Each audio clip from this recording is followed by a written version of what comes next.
If you want to learn how to start a painting, this is your lucky day. We have an incredible painter with us today, Suzie Baker, and you can see from her artwork that she's going to be able to teach you a lot about starting a painting, and that's the subject today. But before we get into that, I just want to let you know we are giving away today a pair of value specs, the glasses that basically you don't have to hold a piece of red up if you're trying to train your eyes on values or trying to check your values. Slip them down from the top of your head, and you'll have a chance to win those today just by putting comments in the comments section. All right. Now, also tell us where you're from. That'd be really great. And we have a gift for you today. It is 97 art secrets, incredible art secrets from some of the world's top artists. It's 50 of our top artists and 5 or more hours of video, and you can get it streaming or DVD. And so make sure to get that 97artsecrets.com. And I'd like to encourage you guys to subscribe to me. I'm on here every day, every weekday at 12 noon, lunchtime in the East. And if you want to get us, all the content that we've done is on YouTube. And of course, you can subscribe to YouTube at Streamline Art. And of course, hit the little notification bell too, so you get new things when we do them. And follow me on Instagram, Eric Rhodes. All right. Now let's get right to Suzie Baker. Hey. Hey, good to see you. Nice to see you. Well, what are you going to do today? Well, today, I know we don't have a whole lot of time, but what I'm going to do is kind of show you how I start paintings. They don't always start the same way, but this time I'm going to show you how I kind of start a painting. Hey, and Eric, Okay. we are in my new studio. Oh, congratulations. You know, I wondered about that. And if we have time at the end, remind me, and maybe we can do a quick little turn the camera tour.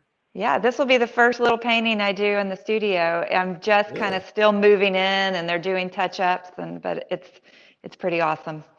Very exciting. Well, I know you were working out of your dining room before, so it's a big change. It is. All right. Well, why don't you get your camera set up, and we'll get right to it. All right. Okay. Sounds. All right. So Suzie Baker is our guest today. I'm Eric Rhodes, fine art connoisseur and Plein magazine, and this is Art School Live. It's Art School Live with Eric Rhodes.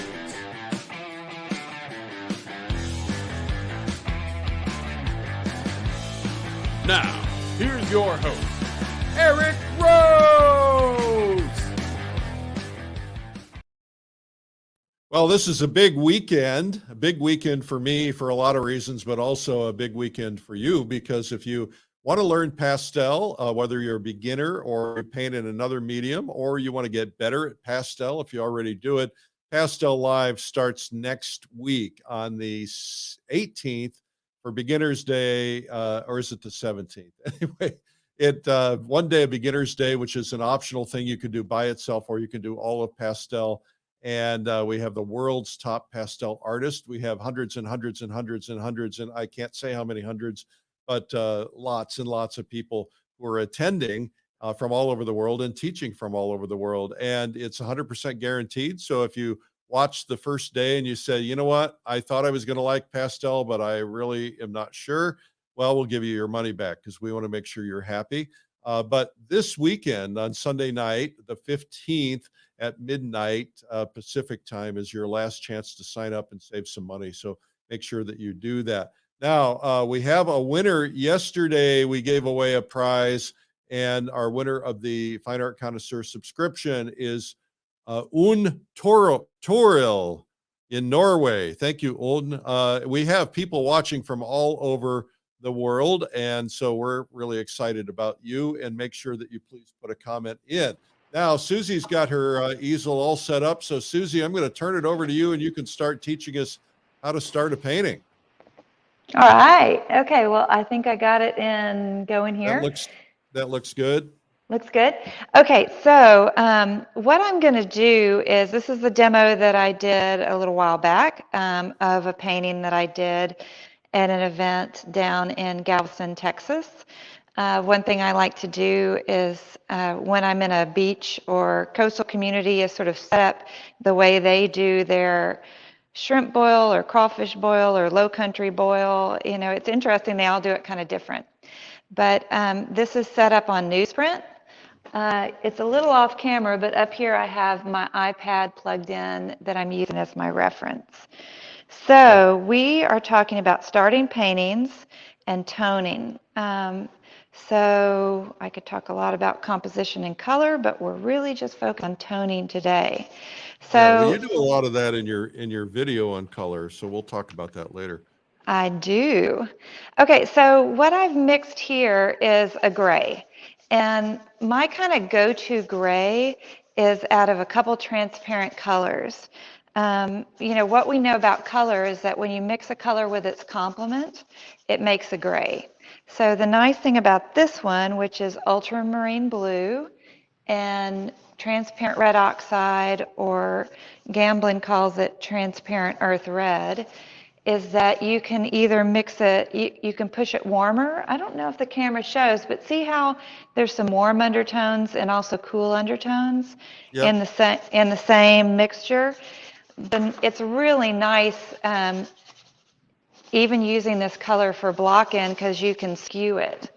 It's particularly good like with portrait figure, because you can skew warm or cool just depending on how much of that mixture you use. Okay, so the reason I'm toning in this is, I think of a tone as sort of like your first chess move or planning ahead, so that the things that you put down now are going to contribute potentially all the way through the end of the painting. So on this one, or paintings like these, I like to tone it so it's basically like that color of the newsprint. So if I leave an area untouched, you can't see it probably in this video, but there is untouched canvas kind of all around here, where really that tone is just peeking through. Okay, so the other thing that I have found about paintings like this is that the shells of the crab or shrimp or crawfish, like, they look great, and I think of it almost as an elaborate tone when I'm doing my block-in. So down here I have on my palette, I have mixed together some more transparent colors. Alizarin crimson is a transparent color.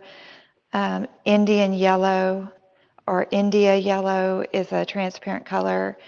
Transparent earth red is a transparent color.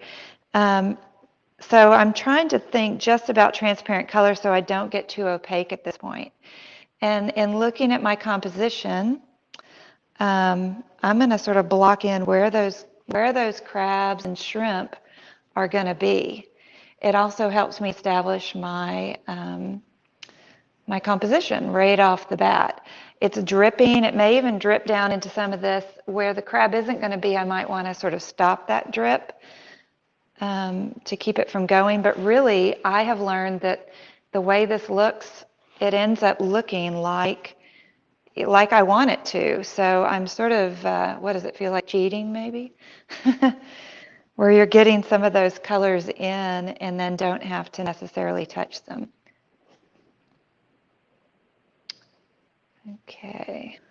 And it's interesting, all your colors are connected.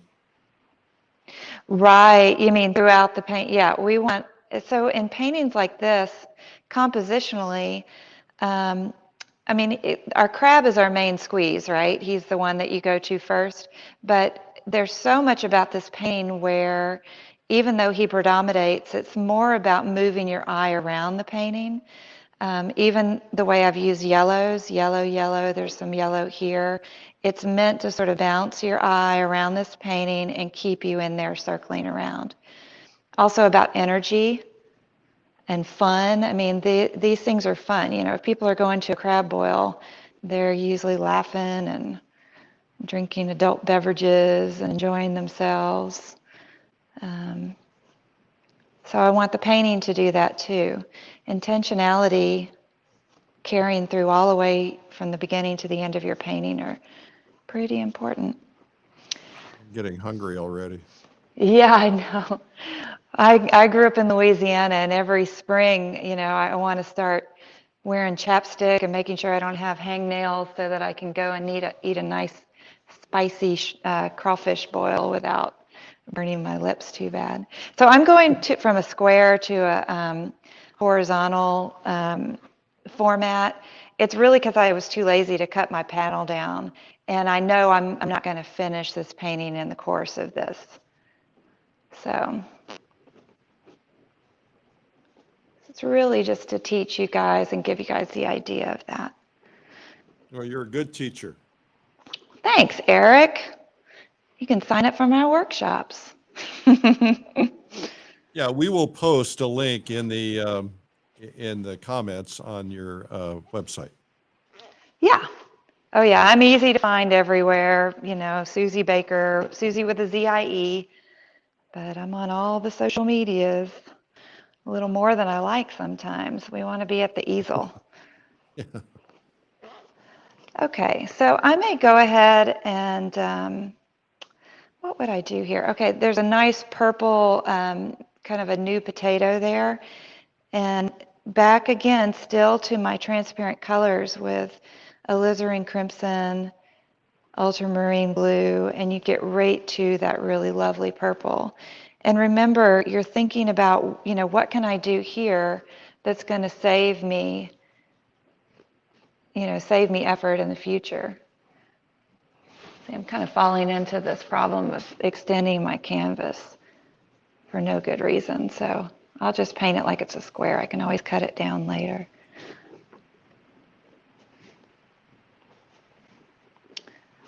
Okay, now I also have nice drop shadows here underneath the crab.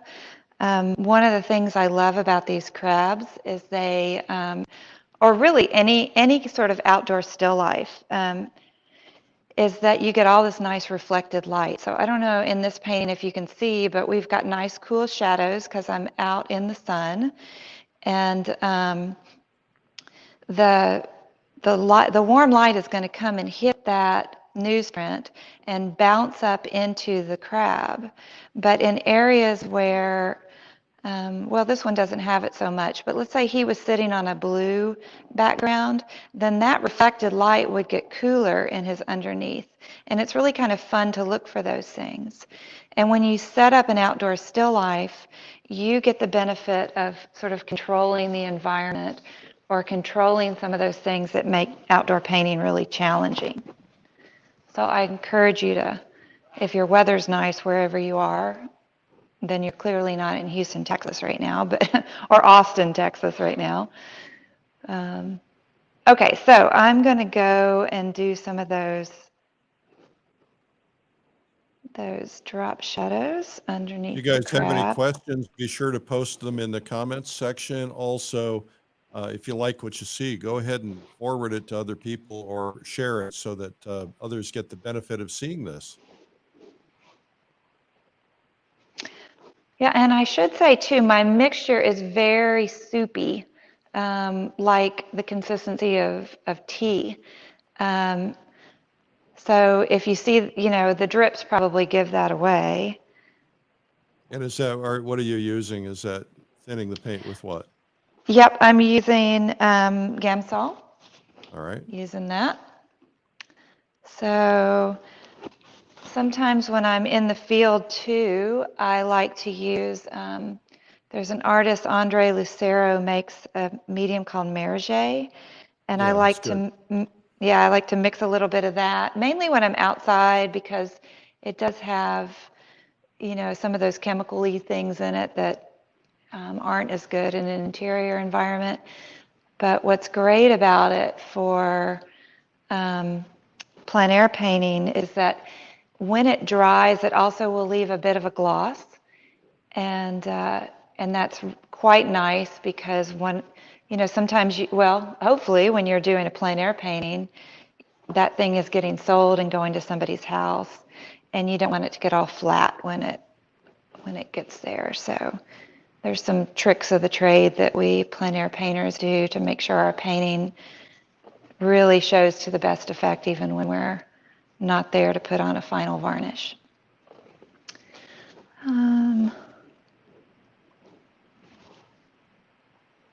Isn't it interesting how even at this point you can already start making out, you know, the structure, oops, Yeah, of the you can piece. see form. Yeah, you can see the form coming together. I said oops because I just dipped in. I have some Prussian blue, no, phthalo blue on my palette because of the sort of the blue of this. I know I want to mix that with white, but it's such a dominant color. It'll boss the other ones around really quick. So I didn't The really want it question there. is, do you ever have customers return a plein air painting to have it varnished? No, I have had, so one of the other trick, aside from using the Marager, is when a painting is dry to the touch, you can spray it, and I even got it ready because I anticipated this question. You can you guys see that?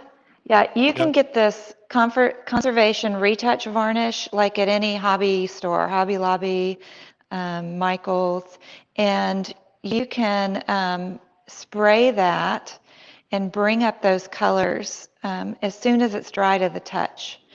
And that is something that a lot of us do in order to get that gloss back up and to give it some protection. And if I am contacted by a buyer after the fact, then I'll kind of give them some instructions. Gamblin makes a nice varnish that as opposed to a Damar, which the instructions say you need to have it fully dry and dry to the touch, not just dry to the touch, but completely dry. So like 6 months. But Gamblin makes their, is it Gamvar? Gamvar. They make a brush-on varnish that you can apply. It does, because it's breathable. It doesn't have to be completely and utterly dry. So, okay, I'm going to go ahead and in my areas where there is something yellow, I'll go ahead and put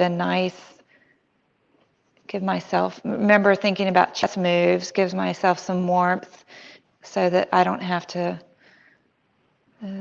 completely paint it with thick paint. Let's see, I got a lemon wedge right there. I'm going to wipe out this area because I want that color to be really pure. So if I can wipe down, this is something that I learned from Richard Schmidt's Alla Prima painting. He'll use a really a really slick surface so that he can go back and put some pure color. And when that pure color has some transparency, it really gives you a nice glow.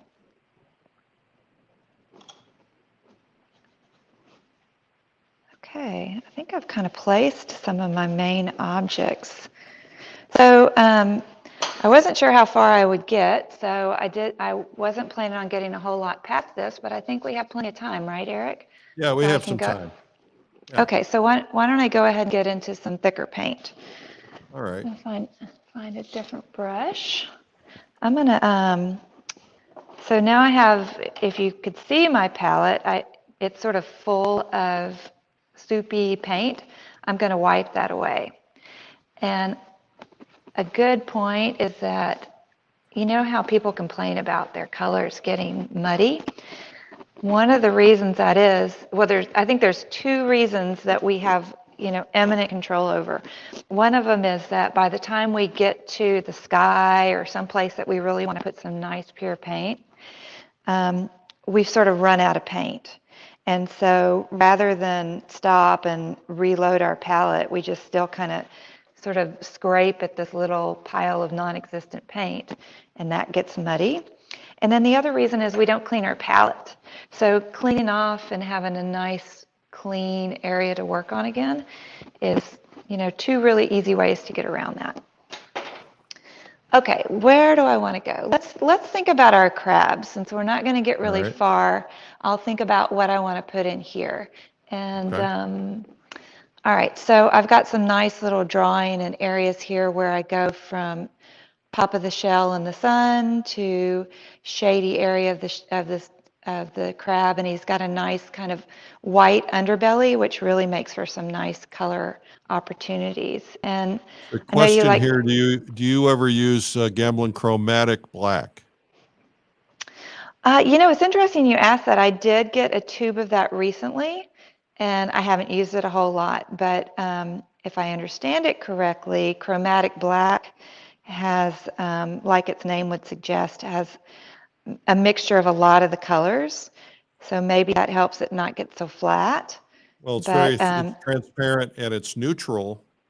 And Bill Davidson did a demo the other day on the show where he basically did his entire underpainting in chromatic black, and then he mixes it into his colors to dull them down rather than using complementaries. interesting. Well, that Bill Davidson knows what he's talking about, so I will But so do you. try that. You know what, though? We always have something to learn from each other. And, like I've read this once where if if you steal one idea, it's plagiarism. If you steal lots of ideas, it's research. So, your friends, the reason you paint in a group or go and paint, take a workshop is you don't just learn from the instructor, but you learn from all those things that everybody else has picked up over the years. And how you set up your easel, which easel you use. Oh, I've never used chromatic black before. How are you using that? And you get to see them, it sort of squares off, or it rounds our, how would you say that? It shaves off the hard edges, right? The things Yep. that we don't have to be the one to learn the first time, Yep. because other people already have. What is the All right. surface you're painting on? The surface I'm painting on is Centurion Oil Prime Deluxe, and I love it. Lots of artists use it. I will say that in my last, over COVID, lots of us, probably your listeners included or your watchers included, have, took the opportunity to learn. And I was in my studio messing with all kinds of different surfaces, some very thick ones. I even used some burlap that I oil primed, and I love the way that really thick stuff works. So I'll bring a few with me to plein air events, and when I find a scene that I think would be particularly good for it, then I will do a little playing in the field. A lot of But burlap used in Russian paintings. Oh, is that right? Yeah, I saw a piece at the Cincinnati Museum of Art, and the way they could, push color into it and then skip color over the top, it was just really fascinating. And I did a piece in Easton, and, of course, it was all the artists that were coming up and asking me about it, So. Hey, Suzie, I'm going to drop off here real quick and tell people something they need to know, and then I'll bring you right back, okay? Okay. You're watching Art School Live, and I'm Eric Rhodes, and our guest today is Suzie Baker. And I just wanted to tell you that Suzie did this incredible video for us, and it's on color. And it really is tremendous in terms of how to really master your color. It's called Color Magic for Stronger Paintings, and you want to check that out. We'll put in the comments section where that's available, but it's at streamline.art. Suzie is also going to be at the Plein Air Convention. Well, yes, we're going to be there live and in person, fingers crossed. And that's in Santa Fe, New Mexico.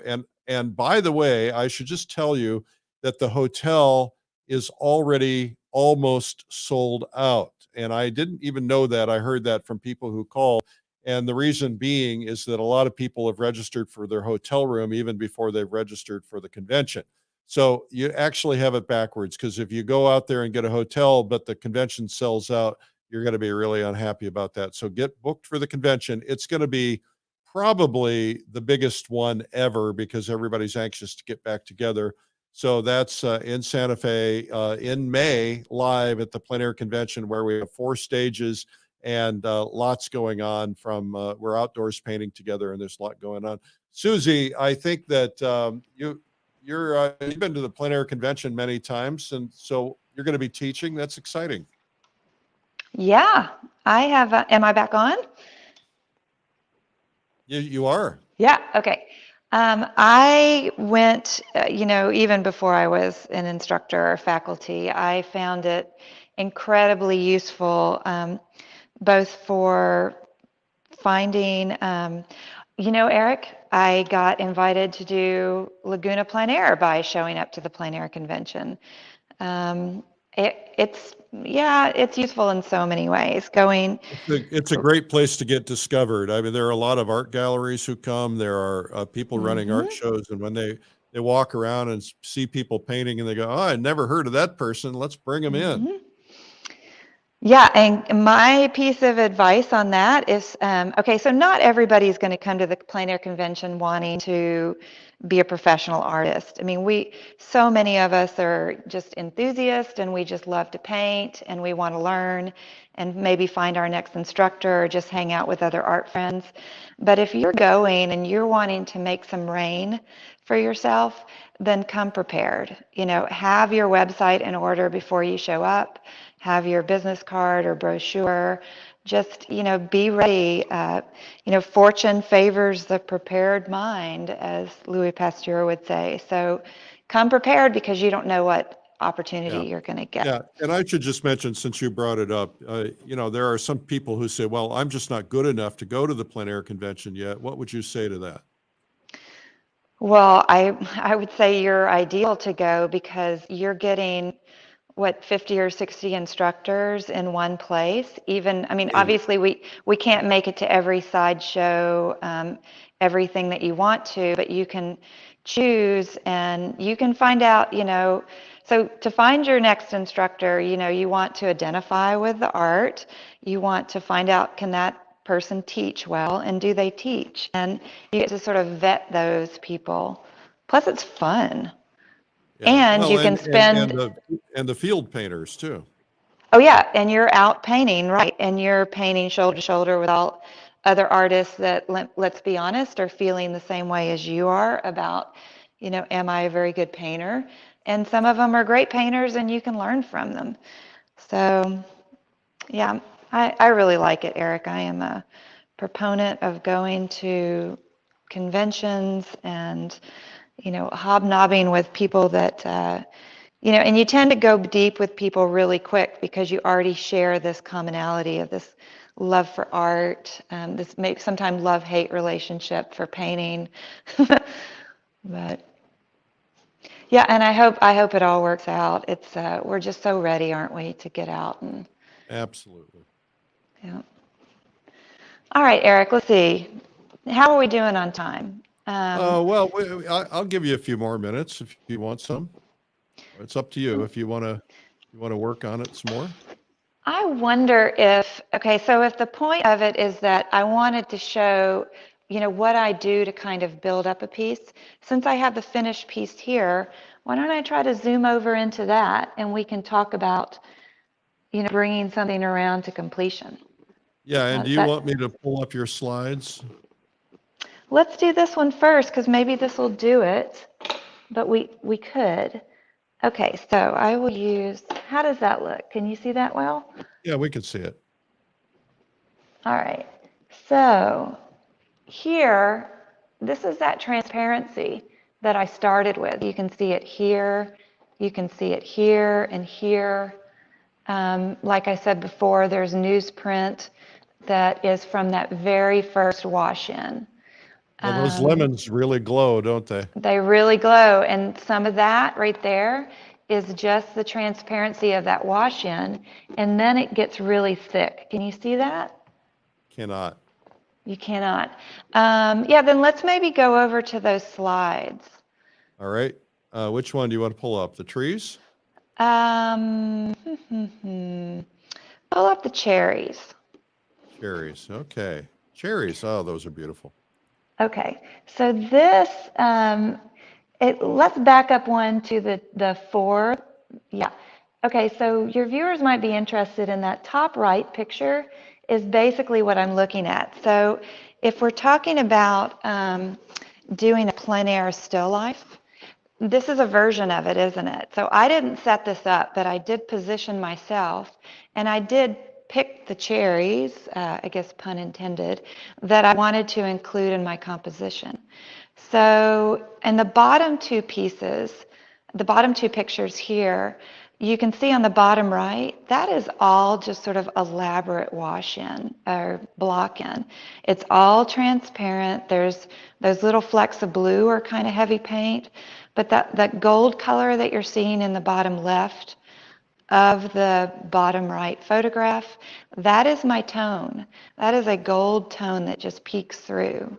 So we scoot over to the picture on the left, and then there's a lot of really thick blue paint in there. That sort of grouping of cherries is my main squeeze, and so that's the one that got the most amount of emphasis. And then top left, you can see sort of my setup. And then back up to the painting of the cherries again. Yeah, and there's the finished piece. So I think you can see, especially in the blue, how thick some of that paint went.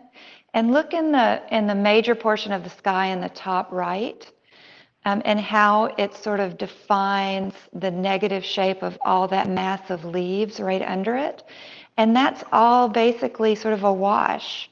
It's that sort of elaborate block in that I came back and cut out the negative shapes with the blue, versus that cluster of cherries and the leaves around the cherries that got more attention. Does that make sense?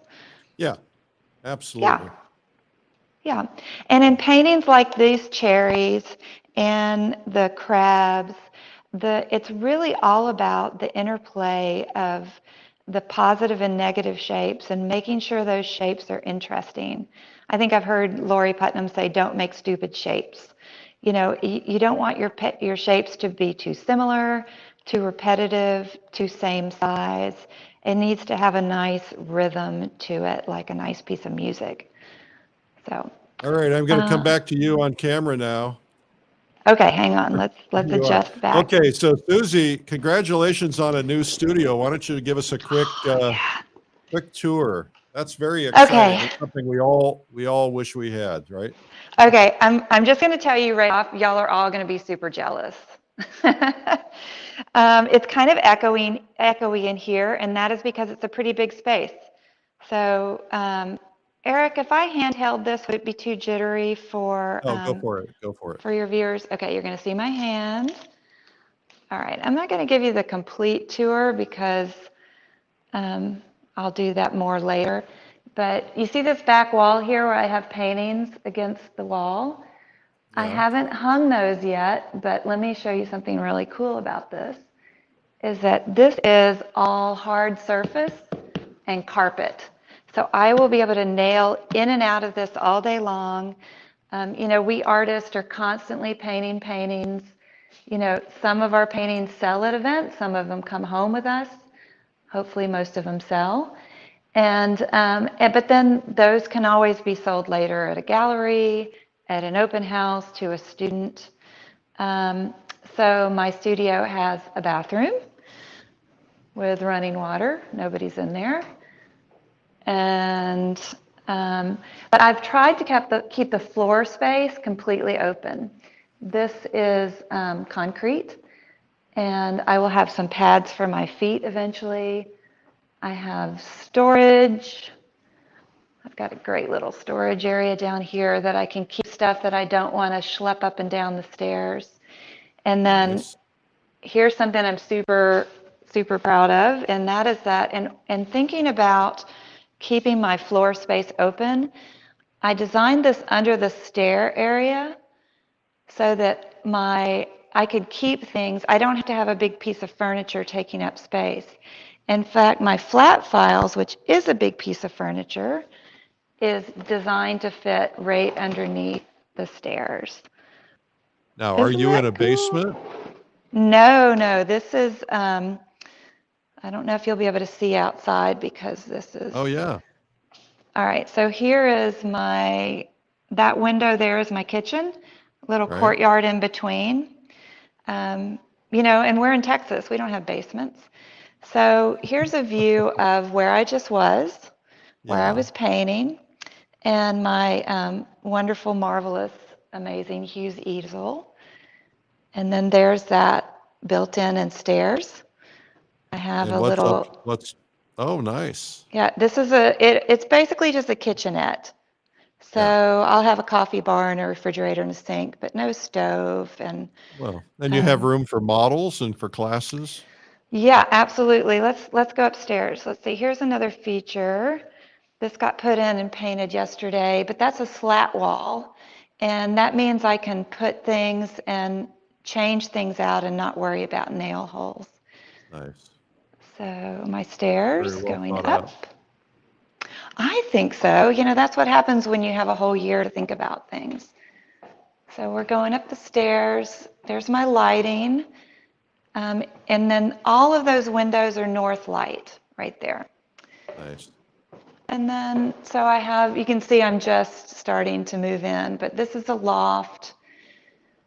And that'll be a workspace framing area. And you can see, let's not drop my phone over the edge, but That would that be a is the disaster. studio. Yeah, that would be Wow. bad. That would end this program really soon. And then also up here, there's some storage and a place for a bedroom for maybe I'll have an artist friend visit and teach here. And then he or she can stay in this room. And then there's storage. So the reason you really know you need a studio is when all of this stuff, the frames, the packing material, the boxes, the things that you have to have, but they just end up underfoot for so long. Oh, there's my purple glove. They just end up underfoot and become the hobgoblin of your studio. So, and let's see. How Yeah. exciting. I know, isn't it amazing? Yeah, I'm pretty excited. So Yeah, Elaine that's my Miller space. says we are all coming to stay. Oh, yeah, come on. I'll take you. So, Well, that's anyway, fabulous. Well, Suzie, this yeah, has been terrific. Come back on camera so we can see your face. here I am. All Yep. right. Well, this has been really wonderful. Thank you so much. I think you really, I learned some things that I need to do, and that transparency so important. And hmm you reminded me of what Richard Schmid said about transparency. So that's good. Thank Yeah. you. Hey, it was Well, this great, is Eric. And y'all stay tuned. I'll be posting things on social media about this studio when it's all complete. So, all right. Well, thank you, Suzie, and also I should mention that you're running OPA now, Oil Painters of America, and uh, or you running it is were. a little generous. I am the current president, but we have great executive director, staff, and board of directors. It's a high functioning, wonderful organization. Yeah. So proud to be a Anyway, part. everybody should check that out too, and I'll hmm have Christina put Oil Painters of America in the comments so people can check that out. That'll be great. Thanks, Eric. All Good right. to see your face. Hi, Thank everyone. you. Bye, everyone. Bye-bye. Well, our guest today was Suzie Baker. I hope you enjoyed that. She's a fabulous painter, a good friend, and does some incredible things. And reminder to you that she's got a couple of videos out. And well, she's got one video out with us, and it's called Color Magic and for Stronger Paintings. And you want to check that out at streamline.art. And Suzie, we're going to have you come down and do some more videos for us. Maybe we should do cherries. Anyway, remind you that Suzie's going to be teaching at the Plein Air Convention. And last but not least, I want to remind you that Pastel Live, if you sign up before Sunday at midnight, and everybody always waits to the last minute, but we got a big crowd. Pastel Live is taking place the 18th through the 21st. I'm heading back to Austin on Tuesday. Let's hope I don't miss a flight because I got to show up Wednesday morning. And anyway, I will be there hosting Pastel Live. We have the world's top pastel artists, incredible lineup of people. You can go and check it out at pastellive.com. And we also have a lineup of incredible art materials companies. Some are specialty for pastel, and others do specialty, all kinds of other easels and products and everything else. So anyway, check it out. It's Pastel Live. And thank you so much for watching. And it's fun. We'll see you here. I'll be here on Monday at noon with Michelle Dunaway. You don't want to miss that. And then the rest of the week, I'm going to have to take the week off. I'm sorry, but we'll put replays in here. Thanks for being here. I'm Eric Rhodes, publisher of Fine Art Connoisseur, Plein Air Magazine, and Streamline Art. Have a terrific weekend. Bye-bye.